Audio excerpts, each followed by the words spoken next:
देखा जाए तो टेक्नोलॉजी के इस दौर में भी गांव में रहने वाले लोगों को दुख सुख साझी और खुशियां हकीकी नजर आती है। मिलावट से पाक खालिश ग़िज़ाएं, तरोताज़ा हवाएं, दरख्तों की घनी छाएं, लहलहाते खेत। गांव में बसने वाले लोगों में प्यार झलकता है, एक दूसरे की इज्जत करते हैं। शायद शहरी जिंदगी में ऐसा नहीं होता। जिस तरह गांव में बसने वाले लोग एक दूसरे की खुशी का ख्याल रखते हैं, गाँव की तंग गलियों के कच्चे पक्के घरों में रहने वालों के दिल तंग नहीं होते। नाजरीन, 150 साल पहले आबाद होने वाले पंजाब के गांव बुर्ज चीमा की सैर कराते हैं, जहाँ के मकामी लोग आज भी बहुत खुश हैं। पढ़ लिख के नौकरियां तो शहरों में करते हैं, लेकिन दिलो दिमाग इनका गांव में होता है। देखते हैं नुमाइंदा PNP news channel HM Fayaz की ये रिपोर्ट। अस्सलाम वालेकुम नाज़रीन, मैं हूं आपका मेज़बान एच एम फ़ियाद। आप देख रहे हैं पीएनपी न्यूज़ चैनल। मैं इस वक्त मौजूद हूं डिस्ट्रिक्ट सियालकोट की तहसील डस्का से तकरीबन 6 किलोमीटर फासले पर 150 साल पुराना एक गांव है बुरज चीमा। आज उसकी विज़िट कराएंगे, सैर कराएंगे आपको और दिखाएंगे कि गांव का माहौल कैसा होता है, ये लोग किस तरह मिलनसार होते हैं, कितनी मोहब्बत से मेहमान नवाजी करते हैं।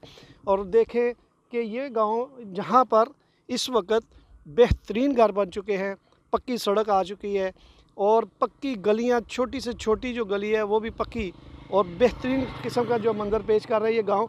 यहाँ पर आप देख सकते हैं कि 2 बड़ी जामिया मस्जिद भी हैं। सैर कराएंगे, लोगों से मिलाएंगे, इस बुर्ज चीमे के जो तारीख़ है उस हवाले से यहाँ के रहने वाले मकामी जो बुज़ुर्ग हैं उनसे मुलाकात करवाएंगे, उनसे गुफ्तगू करेंगे। मैं कहूँगा कि खालिस ज़िंदगी जो होती है वो गाँव की होती है। यहाँ पर सबसे बड़ी बात है कि भैंसों का ताज़ा दूध, जब आप शहरों में जाते हो तो केमिकल ज़्यादा दूध मिलता है।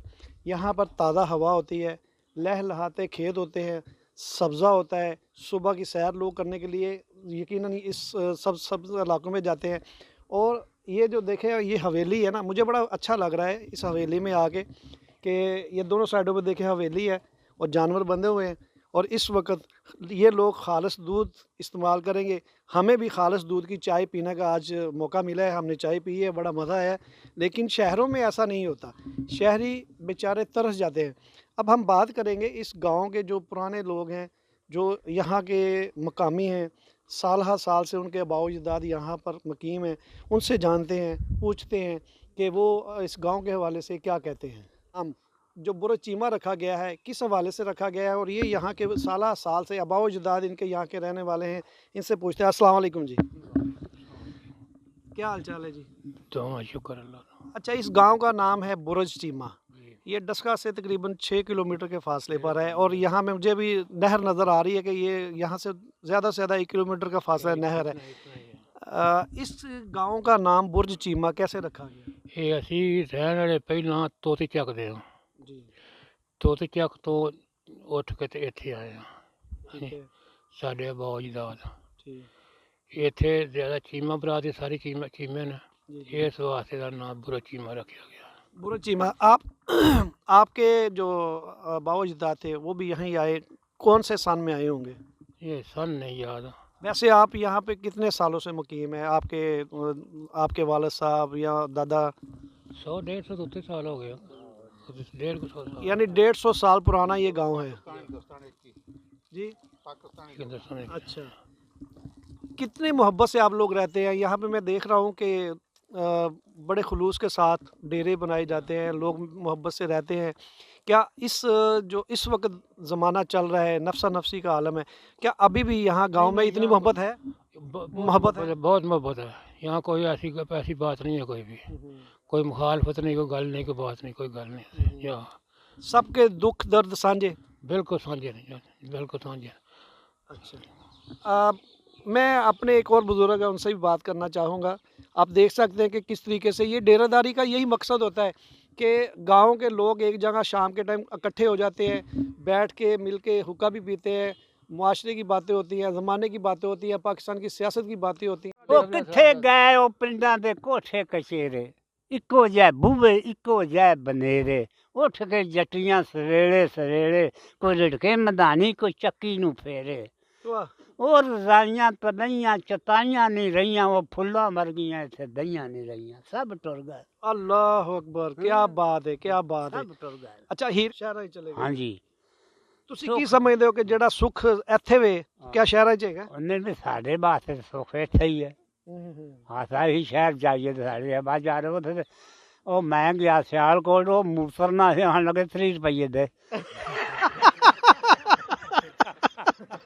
ਹੈ ਤੇ ਉਹਨਾਂ ਬਣਾਇਆ ਨਕਸ਼ਾ ਹੀਰਾਂ ਜਿਹਦਾ ਤੇ ਗੱਲ ਹੋਰ ਲਿਖੀਆਂ ਨੇ ਉਹਨਾਂ ਪੀਰ ਵਾਲੇ ਸ਼ਾਹ ਜੀ ਨਹੀਂ ਆਵਾਜ਼ ਨਾਲ ਮੇਰੇ ਕੋਲ ਨਹੀਂ ਸੁਣਾਈ ਜਾਂਦੀ ਸ਼ਾਹਜੂ ਪਾਣ ਆਈ ਜੀ ਤੇ ਉਹ ਝੂਠਾ ਹੀ ਪੜਿਆ ਤਾਂ ਉੱਥੋਂ ਛੱਡਦਾ ਥੱਲੇ ਡਿੱਗਾ ਟੁੱਟ ਗਿਆ ਭੱਜ ਗਿਆ ਉਹ ਕਰਲਾਏ ਉੱਥੇ ਉਸ ਆਖਿਆ ਜੋ ਜੰਮਿਆ ਮਰੇਗਾ ਹਰ ਕੋਈ ਜੋ ਘੜਿਆ ਭੱਜ ਸੀ ਵਾਹ ਸਭ ਵਹਿਣਗੇ ਵੇ ਪਰ ਜਦੋਂ ਰੱਬ ਅਮਾਲ ਦੀ ਖਬਰ ਪੁੱਛੀ ਹੱਥ ਪੈਰ ਗਵਾਈਆਂ ਦੇਣਗੇ ਵੇ ਜਦੋਂ ਬੰਦੇ ਦੀ ਆਣ ਮਿਆਜ ਪੂਜੀ ਅਜ਼ਰਾਈਲ ਬਰੀ ਬੂਹੇ ਬਹਿਣਗੇ ਵੇ ਪਰ ਹਾਥੀ ਘੋੜੇ ਮਰ ਜਾਣ ਸਭੇ ਉਹ ਕਿੰਨਾ ਕੋਲੋਂ ਭਰ ਲੈਣਗੇ ਵੇ ਝੂਠਾ ਨਾਲ ਤਕਦੀਰ ਦੇ ਭੱਜਿਆ ਏ ਸਾਥੋਂ ਕੀਮਤ ਲੱਲਾ ਤੂੰ ਮੱਟ ਦੀ ਵੇ ਇਹ ਤਕਦੀਰ ਅੱਲਾ ਦੀ ਨੂੰ ਕੌਣ ਮੋੜੇ ਇਹ ਤਕਦੀਰ ਹੈ ਪਹਾੜ ਪਲਟ ਦੀ ਵੇ ਉਹ ਮੂਸਾ ਗਿਆ ਪਹਾੜ ਫਰਾਉਣ ਉੱਤੇ ਤਕਦੀਰ ਦਰਿਆ ਪਲਟਦੀ ਹੈ तकदीर दरिया पलटती है आहो यानी तकदीर जो होती है वो दरिया को भी पलट देती है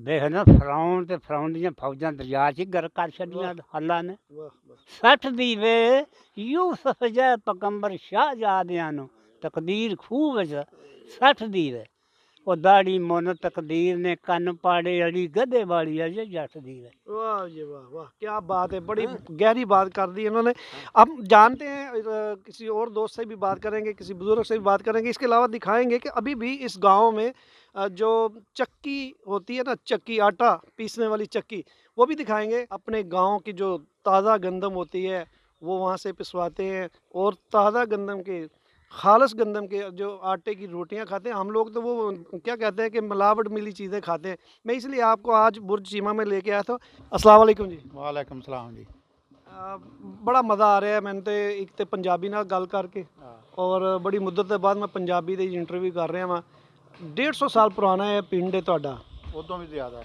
ਉਸ ਤੋਂ ਬਾਅਦ ਤੁਹਾਡੇ ਕੋਲ ਕੀ ਹਿਸਟਰੀ ਹੈ ਇਸ ਪਿੰਡ ਦੀ ਪਿੰਡ 'ਚ ਪਹਿਲੇ ਤੇ ਜ਼ਿਮੀਂਦਾਰ ਹੀ ਸੀ ਫਿਰ ਲੋਕੀ ਮੁੰਡੇ ਪੜ੍ਹ ਲਿਖ ਗਏ ਕੋਈ ਮੁਲਾਜ਼ਮਾਂ ਦਾ ਕੀਤੀਆਂ ਕੋਈ ਬਾਹਰ ਟੁਰ ਗਏ ਹੁਣ ਅੱਛਾ ਖਾਸਾ ਬਿਲਕੁਲ ਬਿਹਤਰੀਨ ਅੱਛੀ ਲੋਕਾਂ ਦੀ ਪੋਜੀਸ਼ਨ ਹੈ ਅੱਛੇ ਲੋਕਾਂ ਦੇ ਮਕਾਨ ਨੇ अच्छी खुराक होना जी चीमा बरादरी के अलावा भी कोई यहाँ पे और लोग कौन सी बरादरी रहती है कोई नहीं सारे चीमा ही ने दूसरा कोई नहीं है नहीं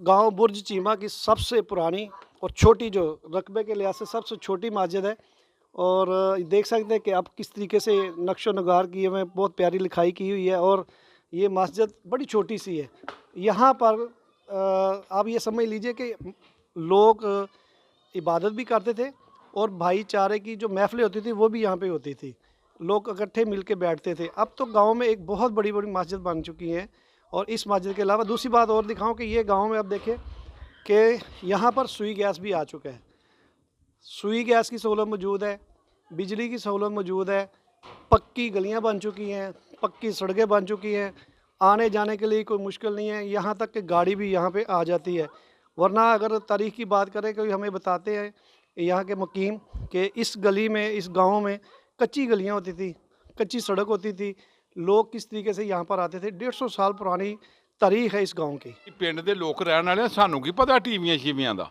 ਕਿ ਕੀ ਸ਼ੈਮਾਂ ਹੁੰਦੀਆਂ ਨੇ ਮੈਂ ਤੁਹਾਡੇ ਪਿੰਡ ਦੇ ਜਿੰਨਾ ਉਹ ਚੀਜ਼ਾਂ ਦੇਖੀਆਂ ਨੇ ਜਿਹੜੀਆਂ ਸਾਡੇ ਲਾਹੌਰ 'ਚ ਵੀ ਨਹੀਂ ਹੋਣਗੀਆਂ ਤੁਹਾਡੇ ਲਾਹੌਰ ਤੋਂ ਸਾਨੂੰ ਲਾਹੌਰ ਦਾ ਪਤਾ ਹੀ ਨਹੀਂ ਕਿਹੜੇ ਪਾਸੇ ਵੀ ਅਸੀਂ ਕਿਹੜਾ ਕੋਈ ਖਾਲਸ ਦੁੱਧ ਤੇ ਖਾਲਸ ਮੁਹੱਬਤ ਮੁਹੱਬਤ ਹੈ ਹੁਣ ਦੁੱਧ ਜਿਹੜਾ ਖਾਲਸ ਹੈ ਨਾ ਉਹ ਕੱਟਿਆਂ ਨੂੰ ਹੀ ਲੱਭਦਾ ਬੰਦਿਆਂ ਨੂੰ ਕੋਈ ਨਹੀਂ ਲੱਭਦਾ ਉਹ ਹੀ ਪੀ ਲੈਂਦੇ ਜੇ ਖਾਲਸ ਸਾਨੂੰ ਖਾਲਸ ਕੋਲ ਕੋਈ ਨਹੀਂ ਲੱਭਦਾ ਹੁਣ ਤੁਸੀਂ ਇਸ ਪਿੰਡ 'ਚ ਨਹੀਂ ਰਹਿੰਦੇ ਪਿੰਡ ਦੇ ਵਿੱਚ ਹੀ ਰਹਿੰਦੇ ਉਹ ਕੱਟੇ ਪਹਿਲਾਂ ਲੈ ਜਾਂਦੇ ਹੁਣ ਤੇ ਦੁੱਧ ਹੀ ਸ਼ਹਿਰ ਲੈ ਜਾਂਦੇ ਦੁੱਧ ਸਾਡਾ ਇਹ ਟੁਰ ਗਏ ਆ ਤੇ ਸਾਡੇ ਕੋਲ ਕੋਈ ਵੀ ਮਾਲ ਡੰਗਰ ਰੱਖੇ ਆ ਪਿੰਡ ਦੀ ਕੋਈ ਖੂਬੀ ਦੱਸ ਦਿਓ ਹੁਣ ਚਲੋ ਤੁਹਾਡੇ ਵੱਲੋਂ ਅਸੀਂ ਇਹੀ ਪੁੱਛਦੇ ਹੈ ਨਹੀਂ ਸਾਰੀਆਂ ਖੂਬੀਆਂ ਬੁਰਾਈ ਹੋਵੇ ਤੁਹਾਨੂੰ ਦੱਸੀ ਆ ਨਾ ਸ਼ਰੀਫ ਲੋਕ ਨੇ ਤੇ ਇਹਨਾਂ ਦੇ ਕੋਲ ਤੇ ਕੋਈ ਐਸੀ ਬੁਰਾਈ ਵਾਲੀ ਗੱਲ ਹੀ ਕੋਈ ਨਹੀਂ ਜਾ ਪੜ੍ਹੇ ਲਿਖੇ ਲੋਕ ਨੇ ਸਾਰੇ ਤੇ ਨੌਕਰੀਆਂ ਕਰਦੇ ਨੇ ਵੀ ਆਪਣਾ ਤੇ ਇੱਥੇ ਨੌਕਰੀਆਂ ਜਾ ਕੇ ਲਾਹੌਰ ਤੇ ਪਿਸ਼ੌਰ ਕਰਦੇ ਨੇ ਤੇ ਇੱਥੇ ਬਹਿ ਕੇ ਆ ਕੇ ਖਾਂਦੇ ਨੇ ਹਾਂਜੀ ਜਨਾਬ ਇੱਥੇ ਪਿੰਡ ਆ ਕੇ ਬਹਿ ਕੇ ਖਾਣਾ ਇਹ ਥੋੜੀ ਗੱਲ ਹੈ ਤੇ ਹੋਰ ਇੱਥੇ ਕਿਹੜੀ ਗੱਲ ਹੈ ਕਿ ਇਹਨਾਂ ਦਾ ਸ਼ੁਕਰ ਅਲਹਮਦੁਲਿਲਾ